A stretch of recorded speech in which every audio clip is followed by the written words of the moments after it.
nacimiento, pero yo nací en el barrio Caballito, Ajá. en Capital Federal. Bueno, pues esas cosas del destino, hoy cumplo funciones del sindicato de octubre del año pasado en Capital Federal. Pero ¿por qué al año y medio de haber nacido? Yo nací en agosto del 54, 7 de agosto. No sé si te suena. Sí. San Cayetano. Paz, pan y trabajo, diría el compañero Baldini.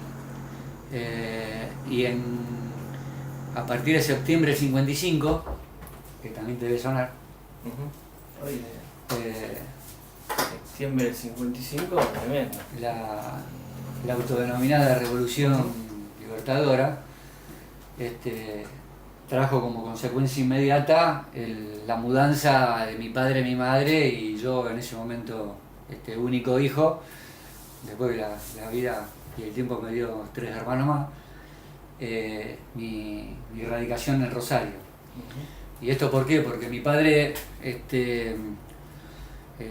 trabajaba para el Estado Nacional en los equipos técnicos de gobierno vinculados a la cultura, a la Escuela Superior Peronista. Bueno, hay un libro que lo tenía, pero volví a conseguir otro ejemplar en bastante mejor estado hace unas pocas semanas atrás,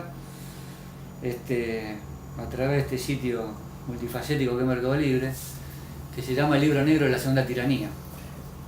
Es un compendio por decreto, por el decreto en su momento de Lonardi y después de Aramburu. Se encargó una investigación sobre el periodo de gobierno peronista del, entre comillas, tirano prófugo, sí, y su régimen dictatorial en materia económica, política, cultural, legislativa, judicial. Bueno, son distintos capítulos donde hacen denuncias sobre todo lo que pasó en ese periodo, de la falta de libertad de prensa, estupro de Perón con una piba de la UES, bienes inmuebles a nombre de Perón y Evita a todos los diputados, senadores, sindicalistas de la época, acusaciones de nóminas bastante grosas de senadores, diputados, políticos, estos sindicalistas también, acusados de alta traición a la patria. Algunas de estas cosas hoy suenan, ¿no? Y bueno, era evidente que con ese escrache armado en un libro, un compendio de una gran cantidad de hojas, pensaban de que terminaban definitivamente con esa historia de gobierno popular en la Argentina, con todo lo que significó el peronismo, fundamentalmente 17 de octubre del 45 hasta septiembre del 55. Sí, se va en este libro que yo te comento, en una de sus páginas está escrachado él con su apellido, palabra más, palabra menos, como ser uno de los escribas más importantes en las publicaciones con respecto a las políticas implementadas por el peronismo en la mente de la juventud argentina. Bueno, tengo hoy, mi viejo, si bien se viene a Rosario, y bueno, acá lo acobacha mi abuelo materno, el padre de su esposa, su suegro, lo acobacha en Rosario en un negocio. Bueno, ahí transcurrió toda su vida, pero a partir de eso mi viejo renegó de la política. Y para él apartó. Sí, se apartó porque es como que no, a lo mejor no quería volver a repetir esa historia, y fue hablando mal y pronto como una patada en las bolas cuando entre los años 71 y 72 yo empiezo mi militancia en la Juventud Secundaria Peronista. Mi viejo no, de eso no quiso hablar, nunca, pero habló en forma, diríamos, distinta a través, desde mi punto de vista, hoy analizándolo con el correr de los años, habló a través de sus escritos, de todas las cosas que guardó. Es decir, guardó absolutamente todo, cosas que hoy yo conservo. un archivo importante entonces. Sí, sí, todos los libros que se te ocurra de la época de Perón, todo lo que ha pasado desde esos años. No solamente libros, bueno, el libro, qué sé yo, por ejemplo, para decirte algo, Conducción política, historia del peronismo, esos libros emblemáticos están en el tamaño normal y después en ediciones de lujo, en tamaño así, transcriptas textualmente, pero con fotos. Bueno, la colección de revista Mundo Peronista, folletos de la época, de lo que se te ocurra. Qué lástima que no hicimos la nota en tu casa para mostrar todo un poquito de todo eso. Bueno, pero podemos hacer el anexo. Alguna vez lo podemos hacer. Sí, sí, y bueno, son también las peleas familiares que uno tiene en las mudanzas. En la última mudanza, gracias a Dios, me pude mudar a una casa más amplia de la que teníamos y entonces pude, los diarios, tengo lo que se te ocurra. Y todas esas cosas, viste, cuando uno es chico inquieto, entonces uno burguetea. Y me acuerdo que en la pieza nuestra, en la pieza de los pibes ahí en el departamento acá de la calle San Martín y Tucumán, donde vivía con mi viejo, arriba de todo, es como que era inaccesible para nosotros. Estaban las valijas, viste, las cosas viejas, ¡cuál! Y uno cuando estaba el López, viste, sobre todo a la hora de la siesta, agarraba una escalera y cuando empecé a ver esos libros, viste, a mí algo me picó, viste, yo.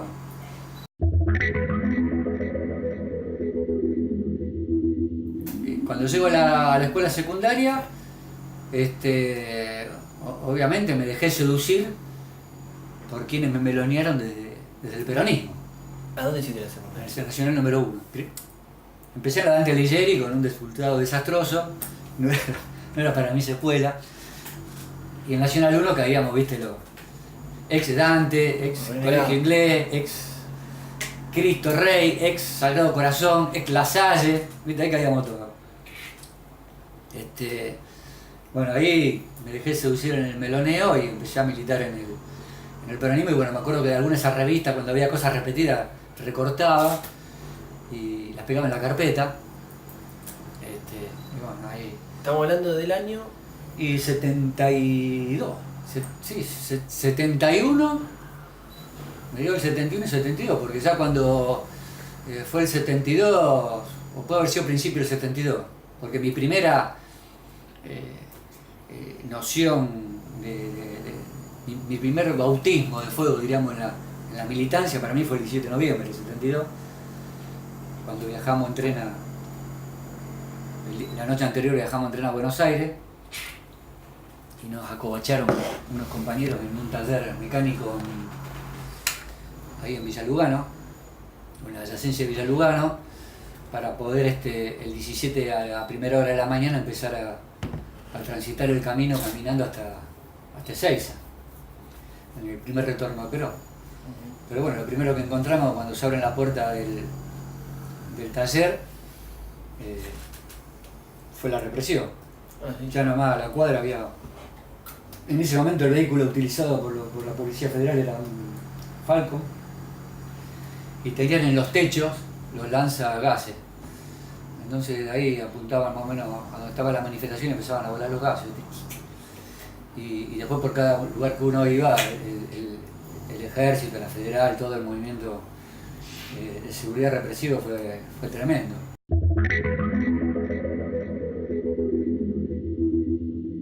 La Juventud Secundaria Peronista, que era la rama secundaria de la Organización Nacional del Trabajamiento Generacional, que tuvo como dirigente emblemático a nivel nacional al gallego Álvarez, Ceballo y Pajarito Graboy, que venía de la izquierda. Bueno, esta necesitó mi militancia hasta el 70 hasta el día que murió Perón. Ajá. Hasta el día que murió Perón, porque esa orga, según los máximos dirigentes nacionales, se iba a autodisolver con la muerte de Perón. Y así fue, el mismo día que murió Perón nos avisaron de que la orga se disolvía y cada uno, como decía el libro de Conducción política, con su bastón de mariscal en la mochila, a rebuscársela, qué sé yo, a hacer lo que algunos compañeros siguieron. ¿Y qué hiciste vos? ¿Y vos qué hiciste? Y yo, cuando terminé la secundaria, entré a estudiar Derecho en la Facultad de Abogacía, en la Estatal. Y por esas cosas de la orga, en esa época las orgas eran todas cerradas, ¿viste? Herméticas y disciplinadas. Bueno, pues todas las cuestiones de la orga, cuestión que la verdad que a mí no me satisfacía demasiado. Yo estaba estudiando abogacía, pero seguía al frente de la conducción política de la JSP, entonces un día Periodista Zona Norte. Entonces tenía que hacer reuniones periódicas con los compañeros de la escuela, con los del boneo, con toda esa cuestión, y la verdad que a mí no me sentía cómodo porque estaba en la universidad. Y yo quería seguir la metida en la universidad. Pero bueno, el 1 de julio fallece Perón y yo estaba en la Facultad de Derecho en el año 74. Pues yo terminé la secundaria en el 73, fin del 73, promoción 99 del Nacional 1. Entre paréntesis, en el 73 fue la época de las tomas de la escuela. Nosotros estábamos en el Centro Estudiante del Nacional 1. Ahí fui parte de la conducción del Centro Estudiante, hubo elecciones, ganamos la lista. Y vos fijate que cómo se gana. La lista se gana entre los que militábamos en política versus los que pretendían el Centro Estudiante para la fiesta de fin de año o para la joda o para otras cosas que no tenían que ver con la política. Entonces, compañeros de ese momento de la Unión de Estudiantes Secundarios, la Juventud Secundaria Peronista, compañeros del socialismo, y no me acuerdo qué otra agrupación más, nos pusimos de acuerdo y armamos la lista denominada, emblemáticamente por los años que estábamos pasando, se llamaba la lista de la Reconstrucción Nacional.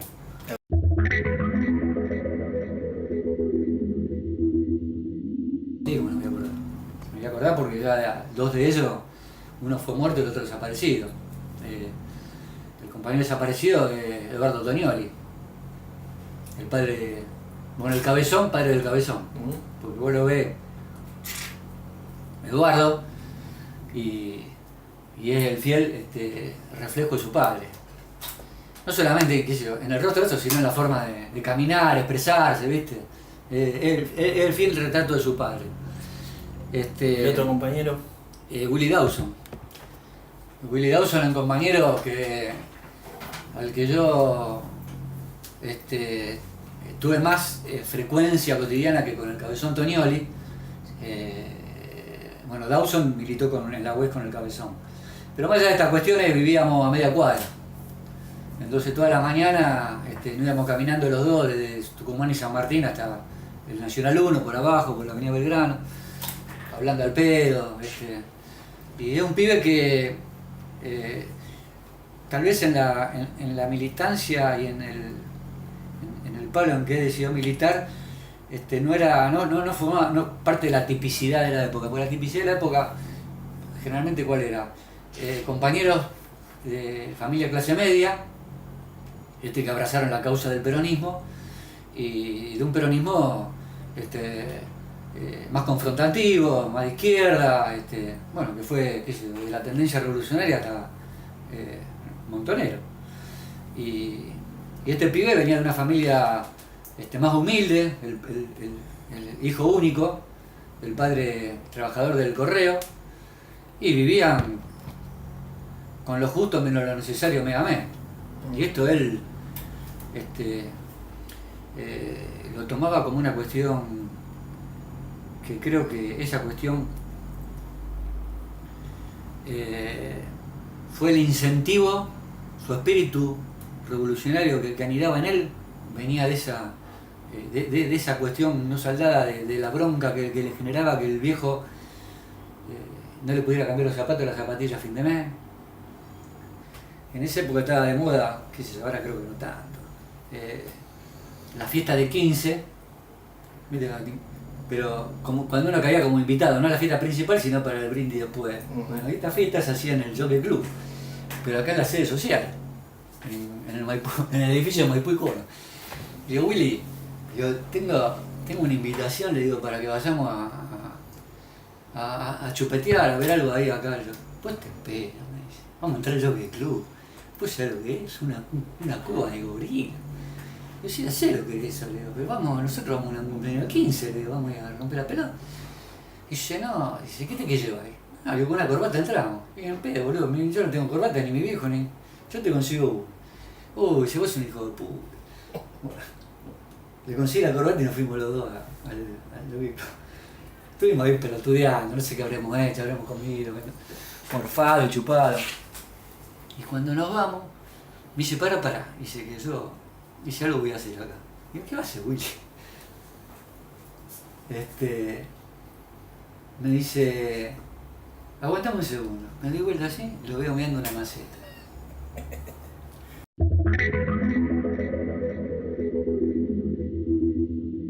En la universidad seguí militando, pero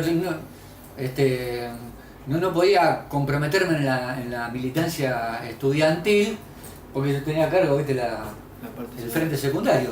Y en el interín entro a trabajar en la Bolsa de Comercio de Rosario. Ahí conseguí un laburo ahí y ahí seguí la militancia en la agrupación Azul y Blanca, Empleo Comercio. ¿Ya ahí comenzaste la militancia? Sí, ahí ya me empecé a meter, a hablar con los delegados. Bueno, con uno de los delegados, después terminando tiene una historia muy fuerte. El delegado era el gallego Fernández, Manolo Fernández, y te debe sonar también. Es el famoso caso de la casa usurpada en Casiano Casas. Va, más o menos.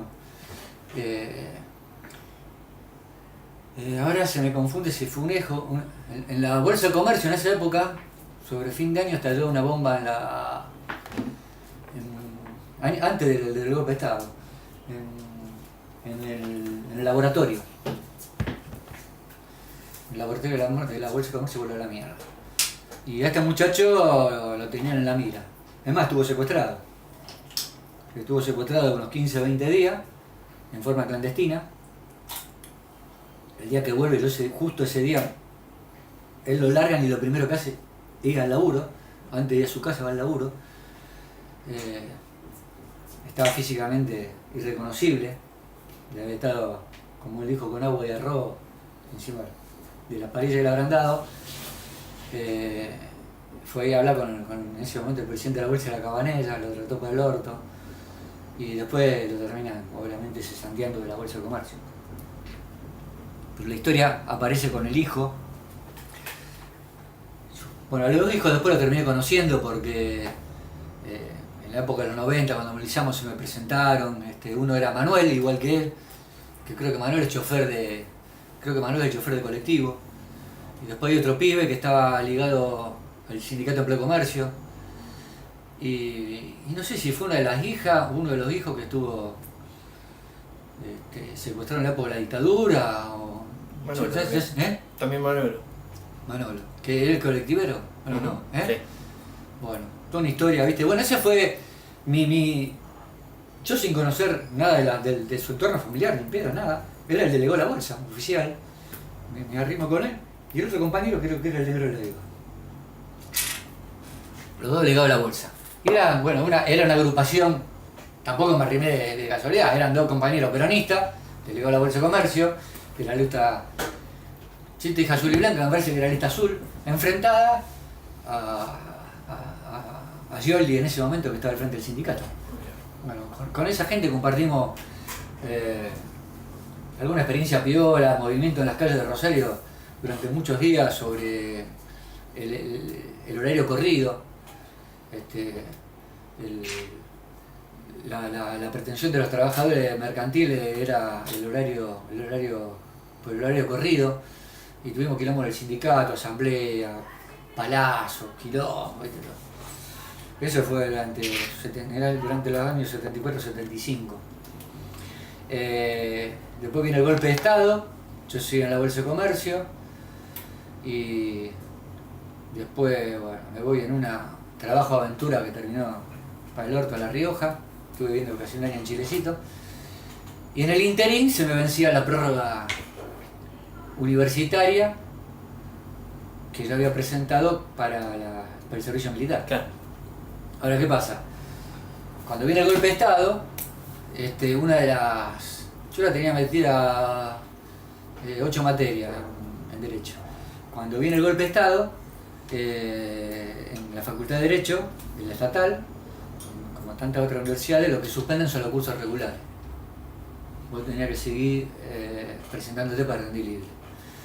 Obviamente yo con el laburo otra cosa, la falta ya de motivación, obviamente ahí colgué mi estudio para siempre, nunca más lo hacía. Y en el interés se me viene el tema de la prórroga, así que todo el año 78 estuve en el servicio militar. No sé, habré entrado en febrero y salí en febrero del otro año.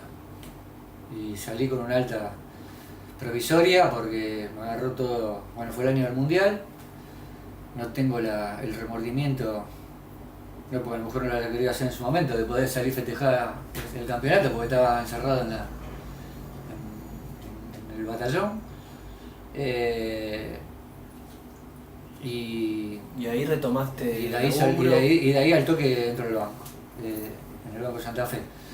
Y bueno, obviamente que esa colimba fue durante el año 78 fue una colimba de mierda, pues. Es decir, nadie creo que haya pasado una colimba muy agradable, pero bueno, en la época de la dictadura, en el año 78, pleno apogeo, se trataban para el orto. Después, con el tiempo me entero de que yo obviamente estaba marcado por la militancia, de ahí la animosidad que tenía entre algunos oficiales, en hostigamiento permanente, cuestiones de verdugueo, si bien era normal más que a otros.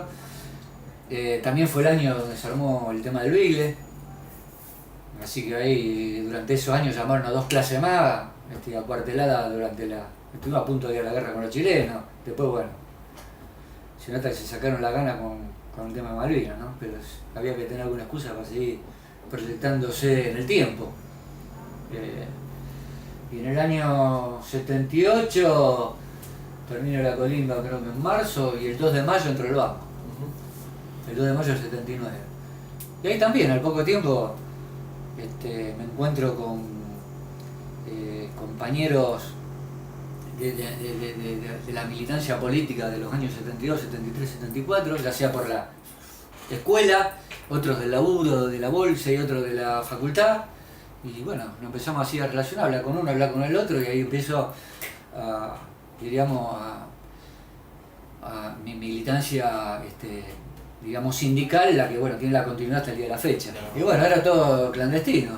Por eso son las cosas que trato en la medida de las posibilidades de los plenarios de delegados y esas cosas, tratando de salpicar con algunas cuestiones de la época para poner en valor lo que fue la militancia en la época de la dictadura. Hoy estamos en democracia, con los gobiernos que nos merecemos, nos merecemos el retorno argentino, que somos los que votamos, pasando por distintas etapas, pero estamos con delegados elegidos por la gente, con la asamblea, con comisiones gremiales internas, con seccionales, banquera nacional, obra social. Bueno, en la época del 79 estaba intervenido el sindicato, la obra social, el carnet del sindicato te lo firmaba el coronel tal. Acá en la CGT, estaba en la calle Córdoba, en la casa emblemática también estaba el coronel, si no me equivoco, Domínguez. Conseguí una tarjeta alguna vez, la tengo por ahí escaneada. Coronel Domínguez, secretario general, secretario Rosario. O cargo de intervención, secretario Rosario. Bueno, así estaban los sindicatos. En el caso nuestro estaba intervenido, algunos no, pero la mayoría estuvieron intervenidos, caso de la bancaria. Y entonces la militancia era clandestina, hablando con un compañero cuando nos juntábamos. Entonces la reunión había que hacerla después del horario, los sábados de la mañana. ¿Y con qué arrancábamos? Vamos a hacer un petitorio, vamos a hacer esto, vamos a hacer lo otro. Y bueno, la cuestión del destino que me llevan al Banco de Santa Fe, un banco que ya venía con historia importante en materia de la huelga del 59 o anterior. Tuvo un comportamiento sindical emblemático el Banco de Santa Fe. Empezamos a juntar con viejos dirigentes. Y bueno, viste cómo la militancia.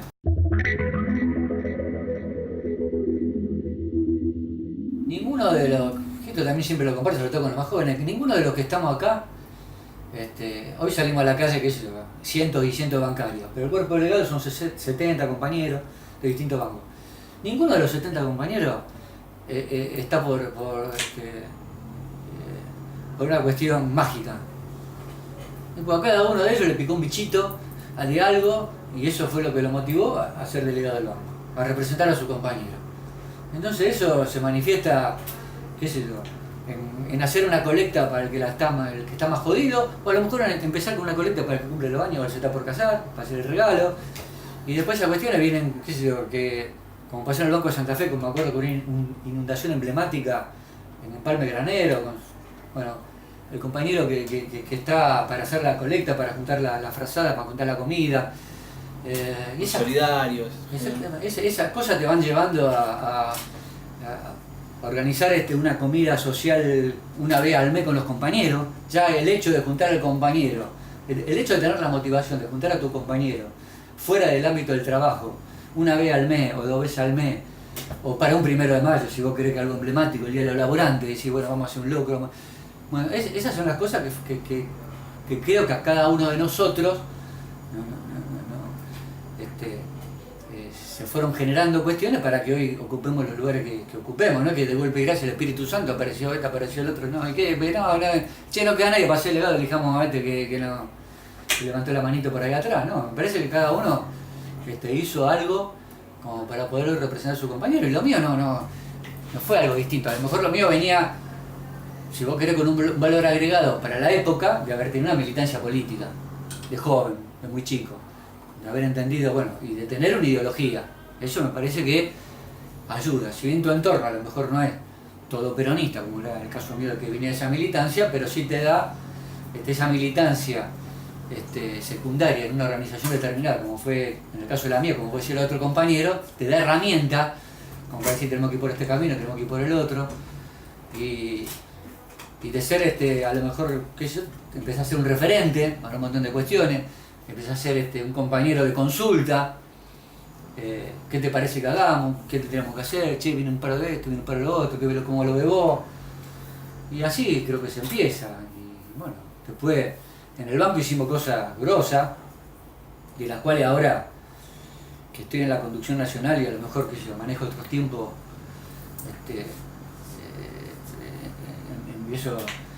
empiezo a buscar cosas que no me dan mucho laburo y aparte me gusta, archivo de aquí, archivo de allá, cómo se armó esto. Entonces vos, a lo mejor alejado de la problemática diaria y en otra perspectiva, analizar todo lo que significó nuestro proceso en el banco, todo, darle un valor agregado que me parece que hoy a las cosas hay que darle ese valor, hoy fundamentalmente por la época que estamos viviendo. En ese sentido, qué sé yo, en el Banco de Santa Fe, si bien ya había terminado la guerra de Malvinas, pero seguía habiendo dictadura militar, hicimos un paro de 24 horas en el Banco de Santa Fe, solito y a pulmón, sin sindicato, sin otro gremio apoyando, y con una estructura provincial. Ya habíamos armado una comisión interna provincial con delegados de los Tuertos, Rafael, la Reconquista, el Trébol, el Rosario, Susana la Ascencia, plenario los fines de semana, sábado a la mañana en el Club del Banco de Santa Fe, proposiciones, que esto, que lo otro, paro. Aparte, en plena época de la dictadura, donde después los referentes de los que estábamos al frente de ese paro, vengan para acá, a desfilar ante la inteligencia de ejército en jefatura de policía para ver qué se trataba ese paro, qué íbamos a hacer después, qué iba a hacer el otro, estábamos todavía monitoreados por todos lados. El Banco de Santa Fe se caracterizó siempre por tener un padrón, que es entre el 60 y el 70% de su personal afiliado, y con un cuerpo de delegado propio, porque en la época del Banco Provincial de Santa Fe, hasta la privatización, teníamos un cuerpo delegado cada delegado tenía el fuero sindical que tiene un delegado de otro banco, pero eran delegados de base, era el delegado de la oficina o el delegado de la sucursal. Entre los tantos papeles que encontré los cuerpos delegados con nombre y compañero de todas las oficinas. Y era proporcional, Tesoro 5 delegados, Cómputo 4 delegados, y ellos ¿dónde funcionaban? En el subsuelo, en una de las oficinas del subsuelo, acá de la calle San Martín y Santa Fe, una vez a la semana, cuerpo delegado. Y había que estar, ahí no era como ahora que tenemos un gremio unido, un dirigente emblemático, no, ahí había, en una elección ganamos a otras 3 listas, había 4 listas, había disputas políticas, disputas gremiales, había pelea, había...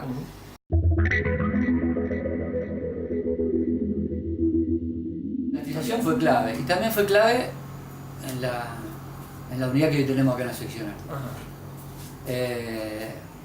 Yo, bueno, acá Hoy la lista naranja, que está en el gremio desde hace 20 y pico de años, prácticamente 24, es el resumen de la militancia bancaria desde la década del 70 a la fecha. Entonces vos en esta lista encontrás a los compañeros del PC, de la ex lista 6 de noviembre, a los compañeros del socialismo de la lista Reconquista, a los compañeros banqueros peronistas, como en mi caso, que militamos, ahí formé mi militancia partidaria dentro del gremio cuando entré al banco en el Movimiento Nacional Bancario. En esa época no era una cuestión de bancario, era la realidad que estábamos encasillados por ideología, por pertenencia política. Entonces cuando había elecciones presentaba la lista de peronistas, radicales, socialistas, comunistas, después estaban las alianzas, radical comunista, peronista socialista, ¿viste? Según cómo se entrelazaron las cuestiones. Y esa cuestión se rompe acá, en el peor momento, en el momento más álgido, en el núcleo duro de la privatización. La privatización se viene perfilando en el banco desde principios de los 90, cuando desde el banco cada uno de los gobiernos, y ya acá ya, cuando estamos hablando de gobierno peronista, porque acá la provincia fue peronista hasta que vino el fue gobernador, pero hicieron todo lo posible para el banco desguazarlo, sacarle guita, créditos truchos, que no se pagaron en la puta vida, toda una cosa que aparte tomaba Estado público, era alevoso. El primer paso fue transformarlo en SAPEM, en principio de los 90, sociedad anónima con participación estatal mayoritaria. Dimos una pelea muy fuerte, pero cada pelea esta también era un desgaste muy fuerte, y terminamos con un banco en manos del Estado, pero con esa puertita que permitía ese pequeño porcentaje para el capital privado. Obviamente a nadie le interesó, el banco siguió siendo público, hasta que con el gobierno de Reutemann y después de Obey vino la llama final en el año 90. El banco, la ley se vota en el 96 y producto de la resistencia de esto y lo otro se entrega en el 98. Con un par de fechas emblemáticas que para un peronista no podemos dejar pasar por alto. Los diputados le dan, senadores aprueban la ley el 7 de marzo del 96, cagándonos a balazo a la policía en la ciudad. Y cuando te digo cagándonos a balazo, fue a bala de plomo. Es decir, nosotros tiramos mierda de las vallas que había enfrente de la legislatura, en General López y esquina 4 de enero, y la policía nos reprimió a tiros, sacaron las pistolas reglamentarias de su cartuchera y empezaron pum pum pum. Bueno, compañero herido de bala, secretario general en esa época de Ortega, con un balazo en el dedo gordo de uno de sus pies. Otro compañero el balazo le perforó Tibi y Peroné, compañero de la ciudad de Santa Fe. A otro compañero el balazo le perforó las dos gambas, le perforó las dos piernas. Tenía el llavero colgando acá, parte de una llave a citra se la hizo mierda. No le tocó los genitales porque Dios no lo quiso. Era así, entró acá y salió acá. Bueno, internado, esto, lo otro. Hoy eso hubiera sido un escándalo de que un gobierno termine derrocado, no sé. En ese momento pasó como, obviamente al día siguiente paro de 24 horas en toda la provincia, ni siquiera hubo un paro nacional bancario.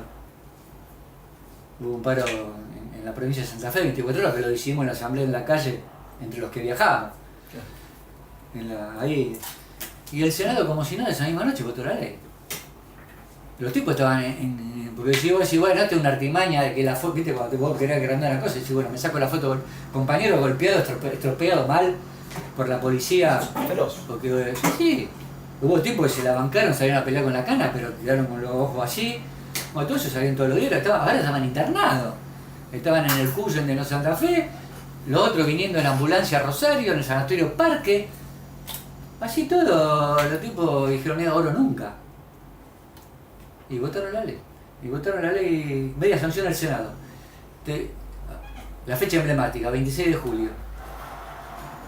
La Cámara de Diputados, mayoritariamente peronista, todos los que votaron peronistas, votaron la privatización del Banco de Santa Fe. ¿Y cuándo entregaron el banco? A los ROM, que eran uno impresentable. eran un impresentable. Lavadores de guita, nunca habían tenido un banco abierto en la puta vida, tenían un banco oficina, el Banco General de Negocios en Buenos Aires, vinculado con el lavado de dinero en el Uruguay. Aquí se llama al hermanito Ron. ¿Qué fecha le entregó al banco? 1 de julio de 1998. Nosotros habíamos puesto una carpa en el proceso privatizador, que fue desde que se terminó de aprobar la ley hasta que se entregó el banco. La carpa estuvo desde el 11 de septiembre del 97 hasta, porque fueron dos fechas, una tuvo que ver con el tema de los maestros, 11 de septiembre, el Día del Maestro, hasta el 20 de junio, el Día de la Bandera, del 98. El banco se entregó el 1 de julio. Bueno, obviamente, acto de carpa, armado carpa, acto de desarmado carpa. La carpa fue un lugar emblemático. Vos no sé si la habrá, porque en esa época, y ahí lo conocía a Toñoli. Al pendejo, sabía que existía, pero no tenía trato. Aparte me daba cosa hablarlo, ¿viste? Esa cosa que uno... el 282 días de carpa, resistiendo la privatización. Carpa de ayuno de trabajadores bancarios. En el directorio estaban José Alfredo Martínez Leó y Adalberto Querido Bacena. Y estaba pagando jubilación en el Banco Santa Fe, y viene Ortega y me dice: necesito hablar con vos. Dice: pues tenemos elección en el banco y vamos a ver si armamos una lista de los que podemos hacer la unidad, porque esto se viene duro y necesitamos hoy la fuerza sindical para resistir la privatización. Y bueno, charlamos, empezamos a charlar, nos pusimos de acuerdo, armamos lista junto en el Banco Santa Fe, ganamos la interna.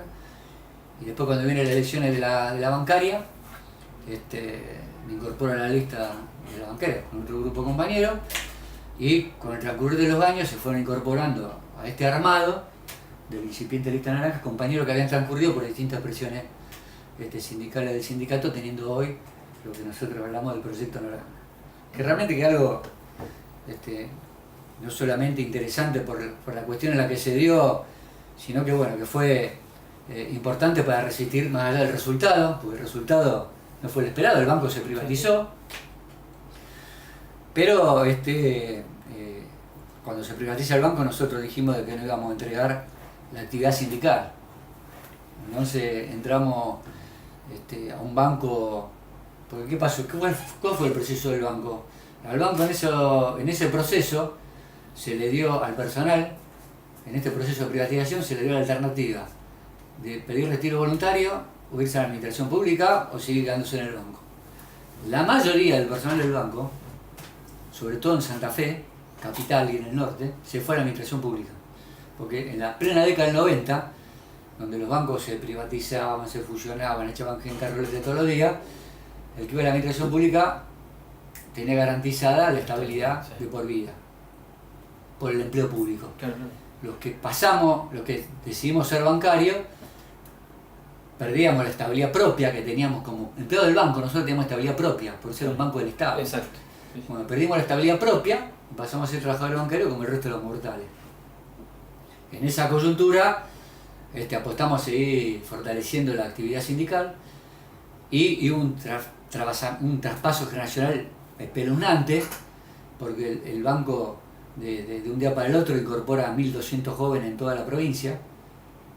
Que cuando hablo de 1.200 jóvenes, en el año 98, compañeros que hoy están cumpliendo los 20 años de antigüedad, que entraban era su primer trabajo para todos, para el 80%. Entre 20 y 25 años, si vos querés 30 más viejo. Entraron al Banco de Santa Fe, y bueno, todo un proceso que hoy, después de 20 años, tenemos una comisión gremial interna de 24 compañeros, de los cuales, de los 24, 2 pertenecen al ex Banco Provincial de Santa Fe, y los otros 22 son incorporados a partir del 98 de la fecha. Entonces, bueno, y hoy tenemos un 55-60% afiliado en el Banco Santa Fe, cuando después de la privatización obviamente arrancamos con un 20 o un 30%. Un hito importante también en el sentido del armado de lo que fue la multisectorial en Rosario, Claro. que tuvo que ver con época similar a la que en Transitama, porque desde la carpa o de la resistencia a la privatización del banco se aglutinó alrededor de eso la Federación Agraria, la Federación Universitaria de Rosario, la CTA, que en ese momento era una sola, el MTA, la Corriente Clasista y Combativa, las APIME, los sectores que enfrentábamos el modelo. Más o menos hoy tiene un calco cambiando, qué sé yo, siglas, actores, o qué sé yo, pero tuvo esa cuestión. Ahora, después de esa... Sí. No, y en esto te iba a decir, la carpa esa también fue el epicentro de festejar, de conmemorar el Día del Maestro, la Noche de los Lápices, distinta, el día que nosotros levantamos la carpa se le declaró persona no grata a Menem, que venía a Rosario. Fue el emblema de un montón de otras cuestiones que tenían que ver con la oposición al modelo neoliberal de la época de Menem.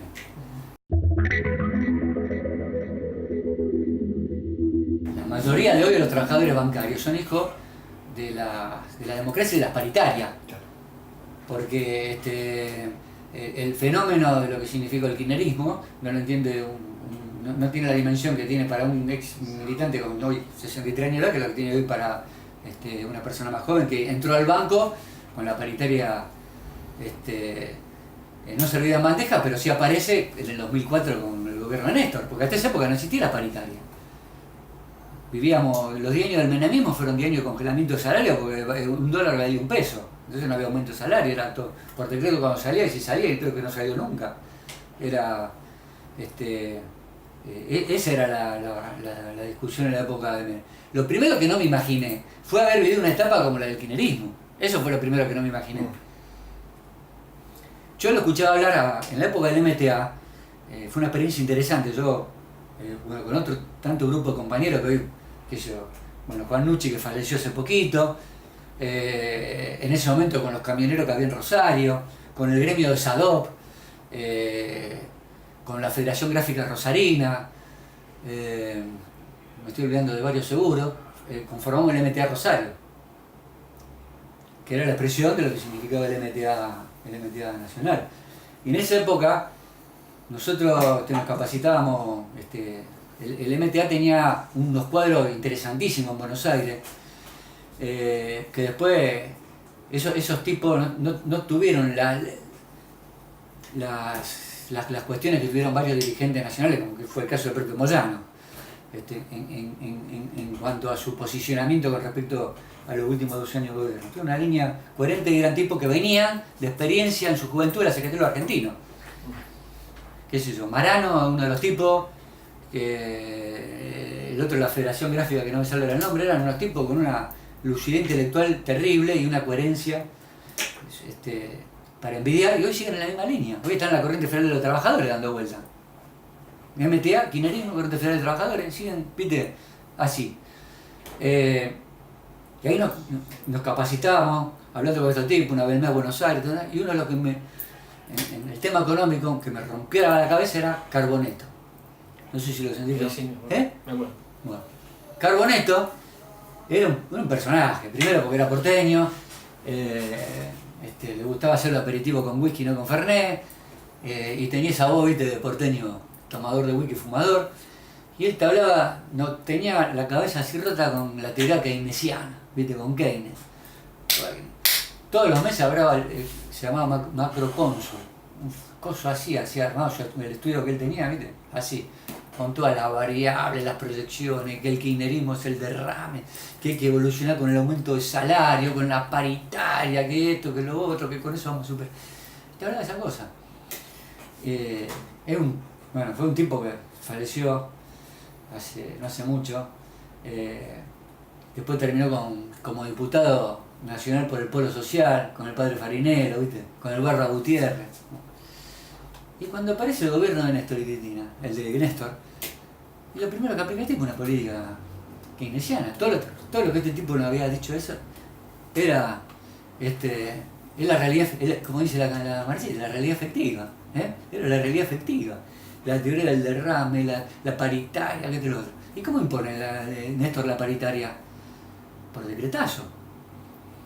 si él llamaba a consensuar a la parte patronal, que todavía estamos esperando que se dignen a volver. Me acuerdo Funes Rioja, de que hoy está exultante nuevamente, apareció después de 12 años, está exultante, bueno, porque hay un modelo económico que es el que adhirió él toda su vida, pero Funes Rioja, porque no solamente viene la paritaria, sino que también por un decreto del Ejecutivo, establecía que en la discusión de paritaria el salario básico debe ir atado a los coeficientes de cada uno de los convenios colectivos de trabajo. Los coeficientes son los disparadores que vos tenés por tu antigüedad o tu responsabilidad. Es decir, en el gremio bancario existe una carrera por convenio. A vos el patrón te fusila porque qué sé yo, no sos un obsecuente, pero vos tenés tu carrera respetada. A los 15 años tenés que tener adicional firma autorizada, a los 25 años un cargo, a los 30 años un cargo, a los 35 años otro cargo. Yo ya tengo el máximo cargo de mi carrera bancaria, que es segundo jefe de división que establece mi convenio colectivo de trabajo. Esto se disparó por ese decreto. En la época del menemismo, esto que estaba todo congelado. Por eso nosotros, si bien teníamos en el 2004, del 98, que te digo el caso del Banco de Santander, como puede ser el de cualquier banco del país, tuvimos que hacer docencia. ¿Por qué?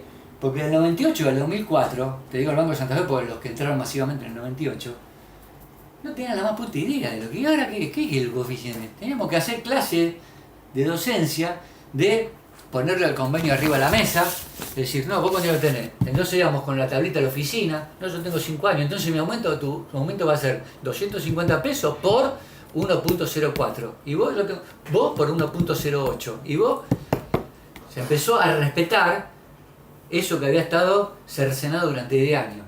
Y la paritaria también nos dio otra relevancia al dirigente sindical, al sindicato. Porque nosotros ¿qué hacíamos? Durante los 10 años menos, que estuvimos en la retaguardia defendiendo los puestos de laburo,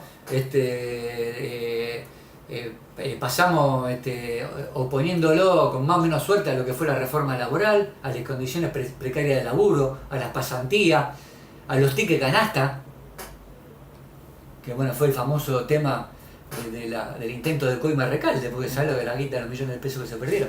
Bueno, el ticket canasta era salario en negro, no aportaba la jubilación, no aportaba esto, y con eso ¿qué hacían? Te compensaban lo que no te da el convenio. Entonces vos tenés más tickets, vos tenés menos tickets, vos venís cuando yo te digo tus tickets son más altos.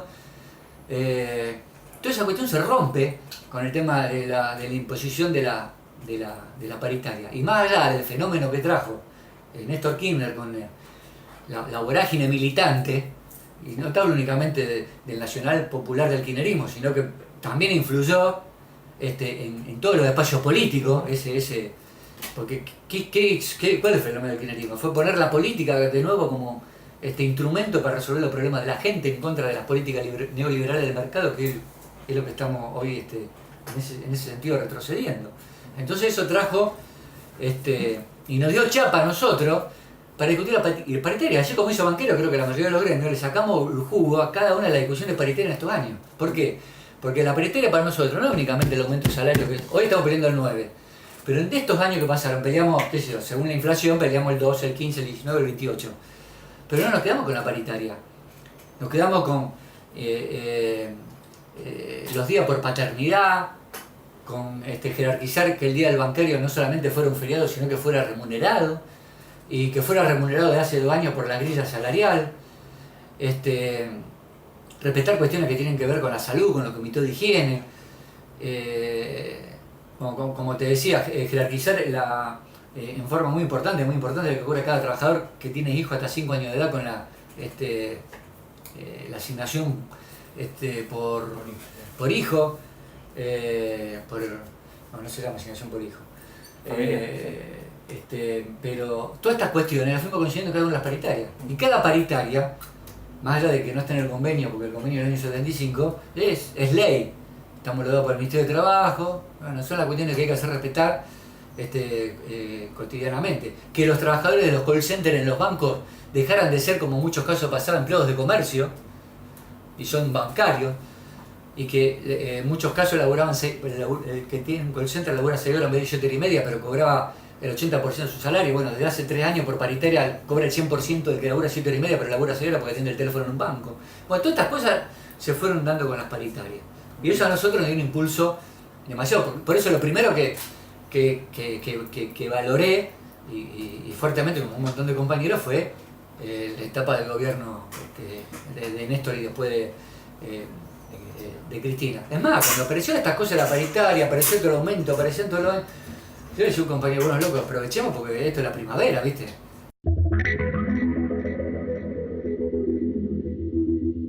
Bueno, ahora estamos en la antípoda. Si bien no estábamos en el congelamiento de la época de la convertibilidad, estamos en la época de la falta de respeto hacia las instituciones. Hoy estamos en lo que yo empecé a denominar desde temprano, apenas asume Macri, en la batalla cultural.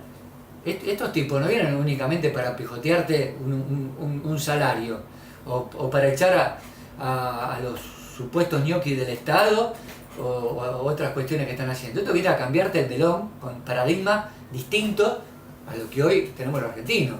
Desde la cuestión de derechos humanos, que es una bandera emblemática del pueblo, desde el derecho humano a materia social, económica, política, que vienen a romper ese esquema, a cambiar esos paradigmas. Aparte lo dice muy suelto cuerpo, en cada discurso que hace, vos le podés sacar mano por esto o por lo otro, pero lo volvió a decir el otro día en esa conferencia de prensa que el cambio cultural, dijo no, obviamente que no, dijo cambio cultural. Nosotros venimos por el cambio cultural, el paradigma, ese cambio de doctrina de Chocobar, es un paradigma de la sociedad, donde mucha gente reacciona de esa manera, como mucha gente lamentablemente en este país reaccionó de una manera pasiva ante lo que se convirtió en la peor dictadura genocida cívico-militar de este país. Entonces, estos tipos vienen en materia laboral. En materia laboral y sindical, no hay una persecución a la política. Pero es algo global. ¿No? Eso es algo global y ese global afecta desde los sindicatos hasta la justicia del trabajo. Y como la otra vez recordaba en la reunión nacional, la justicia del trabajo no nació en Repollo. En este país hubo justicia del trabajo a partir del año 45-46. Lo creó Perón. Entonces muchas veces uno se... Como vos operás que ahí dice, vos hablar de cualquier cosa y te dicen, no, sí, no me digan, lo inventó Perón. Bueno, sí, está bien. La justicia del trabajo no existía. El laburante, el que tenía que litigar por algo era la justicia civil o penal si había hecho una cagada o tenía algún entuerto. El fuero del trabajo lo inventa el peronismo, el fuero laboral. Los tribunales del trabajo se denominaban. Bueno, eso lo inventó Perón, primero a nivel nacional y después a nivel local. Por eso no es casualidad que el fuero del trabajo tenga en la mayoría de sus integrantes tipos con una mentalidad muy parecida a la nuestra, en diferencia a lo que es un abogado de familia, un abogado civil o un abogado penal. ¿Por qué? Porque muchos no nacieron de eso porque son tipos más grandes, pero empezaron a lo mejor defendiendo un sindicato, después rindieron para jueces, es decir, saben de lo que estamos hablando, de ese derecho del trabajo. Y el derecho del trabajo, ¿cuándo empieza a tomar, más allá de no desmerecer la lucha de los anarquistas, socialistas y toda la lucha obrera que hubo en nuestro país, que muchas de nuestras leyes están sancionadas desde la época del Palacio, inclusive, o para atrás, pero que no se habían podido implementar por esa cuestión del poder. Bueno, el 45, ese 17 de octubre del 45, permitió una cuestión de gobierno, pero implementar y poner en ejecución todas estas leyes que habían sido, bueno, la Convención Colectiva de Trabajo. Lógico.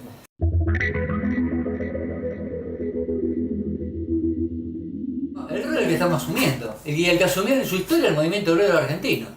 Entonces, por eso también estoy haciendo hincapié no para recalar en el pasado y quedarme ahí, pero sí en la historia. Entonces hoy tenemos que abrevar en los programas revolucionarios que tuvo el movimiento obrero, en la Huerta Grande. Huerta Grande, estamos hablando de un programa revolucionario del año 1957, plena dictadura militar, libertadora, con fusilado, que ya habían pasado. Bueno, se juntó un grupo, ahora se juntó la unidad del movimiento obrero de la República Argentina, otro los grandes popes, los grandes de la UOR, el más de la época, no. Se juntaron los tipos que tuvieron la convicción de enfrentar a ese modelo económico. Y ese programa revolucionario no hablaba de recuperar el sindicato, No, hablaba de la participación en la ganancia, la congestión obrera, la deuda externa, las obras sociales. Era un problema de gobierno. Año 62 pasó lo mismo.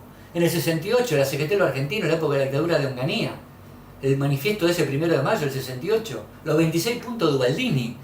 Bueno, para mí, y no creo que me equivoque, el correlato de eso hoy es la Corriente Federal de los Trabajadores. Palazzo le viene diciendo desde que asumió Macri, la CGT no puede estar discutiendo, cuando en su momento lo hizo apenas asumió Macri, el bonito de fin de año. La Confederación General del Trabajo, que es la máxima expresión del movimiento obrero en la República Argentina, no está discutiendo con el gobierno los grandes temas nacionales, el endeudamiento externo, la educación pública, las convenciones colectivas a nivel general, la institución paritaria, el derecho del trabajo, los foros. Es decir, no. Entonces en esa historia, en esa cuestión hay que abrevar. Ahora, ¿cuál es el rol? Y el rol es el que la historia no ha marcado. Hoy estamos observados nosotros como sindicalistas, por nosotros, en todos estos procesos que hubo en la Argentina, el que tuvo el rol principal fue el sindicalismo. Esto pasó en la década después de la Libertadora. Aparecen tipos que la gente no conocía y esos tipos hay que ponerle relevancia. Sebastián Borro. ¿Quién fue Sebastián Borro? Olmos. ¿Quién fue? Hay que ponerlo ahí arriba. Al compañero de farmacia que asesinaron siendo muy joven en la época de la dictadura, secretario general de farmacia, Di Pasquale. Bueno, son tipos que pendejos, que no habían formado parte de la estructura de la CGT, esto y lo otro, se pusieron Andrés Framini, se pusieron la cuestión al hombro y enfrentaron la propia dictadura de la Libertadora, Aramburu, Roja, la fusilado, y siguieron adelante. Entonces el rol es, hoy, seguir adelante. Es decir, con la cuestión de que el pueblo votó. El pueblo votó, sí, está bien, el pueblo votó. No sé que te cagan arriba de un árbol y te va a quedar brazo cruzado. No. Por más que el pueblo ha votado y en otra época hemos enfrentado dictadura, siempre hubo un rol del movimiento obrero que tiene un rol articulador y está más allá de la expresión. Por eso, más allá de lo de Moyano propiamente persona, él y lo entuerto, lo del el disparador de lo del 21 no va a ser únicamente la cuestión de defender a Moyano, es defender las grandes cuestiones. Por eso van a ir, ¿quiénes van a ir a la marcha Moyano? Lo que tiene la convicción de enfrentar el modelo neoliberal. Esto hay que dejarse de joder de una vez por todas. Decir unidad sí, unidad no, si hay unidad no, pero tiene que haber unidad. Nunca hubo unidad. La única unidad que hubo en esta CGT fue cuando Perón fue presidente durante 12 años, y después los procesos históricos nos indican que siempre hubo sectores que algunos fueron para un lado. Cuando Ubaldini se hizo cargo de la cuestión post-dictadura, o dictadura, porque en la época de la dictadura hubo paros, bueno, no era todo el movimiento obrero, era Ubaldini, la Comisión de los 25, y en la época de Menem fue Moyano con el Bocha Palacio, el MTA, y los sectores que quisieron, te digo, esquema CGT, después como te decía antes, CTA, corriente clasista y combativa y todas las demás cuestiones. Y ahora es lo mismo. Entonces, vos me decís ahora, ¿qué pasa? Me podés preguntar, che, pero esto del triunvirato, qué cagada. Le digo, la verdad que no hay ninguna cagada. No hay ninguna cagada porque en buena hora, cuanto más rápido se sincere la cuestión, más posibilidades vamos a tener de tener menos años de modelo neoliberal como estamos teniendo ahora. Entonces me parece que si nosotros vamos a especular de que no, que vamos a ir al confederal del año que viene porque tenemos que estar todo que no, mejor que esto se pudiera ahora. Y que uno de los triunviros le haya caído la ficha de que esto no va más. Entonces voy a enfrentar al gobierno y voy a enfrentar con lo que tenés ahí a disposición. Los otros se irán encolumnando el día de mañana, porque estos procesos se pueden agotar en sí mismos, implosionando, como nuevo proceso neoliberal que haya sobrevivido en nuestro país. Esto como la olla a presión, calentar, pero la tapa aguanta un momento y después la tapa salta a la mierda. Bueno, acá va a saltar, pero también tiene que estar acompañado por un proceso de resistencia, ¿no? De quedarse sentado esperando en la puerta de tu casa o en el escritorio. Esto tiene un proceso este proceso que nos lleva adelante hoy. Yasky, parecido que nombre y apellido, Palazzo. Para mí, me dicen los muchachos, pero vamos a comparar. Para mí, lo de mañana, si vos querés, también es un triunfo de Palazzo. Porque Palazzo, esta cuestión del triunvirato, en el confederal, antes de que se nombrara el triunvirato, se fue salivado, se fue puteado en obra sanitaria cuando planteó delante todo, y no se optó ningún cargo, ni él ni los gremios de la Corriente Federal de los Trabajadores, no se optaron ningún cargo en el sentido de que vaticinaba lo que iba a pasar. El triunvirato no servía para nada, hay que enfrentar el modelo, hay que enfrentar la Macri, que yo, lo vieron como un tirabomba, lo escupieron, todo eso fue a la mierda. Bueno, hoy es el triunfo de él, en lo que va a pasar el 21. El triunfo de él de expresar en un lugar lo que va a pasar el 31. Bueno, muchachos, a ver, ¿quién estamos de acuerdo en enfrentar esto y quiénes van a seguir boludeando con las otras cuestiones?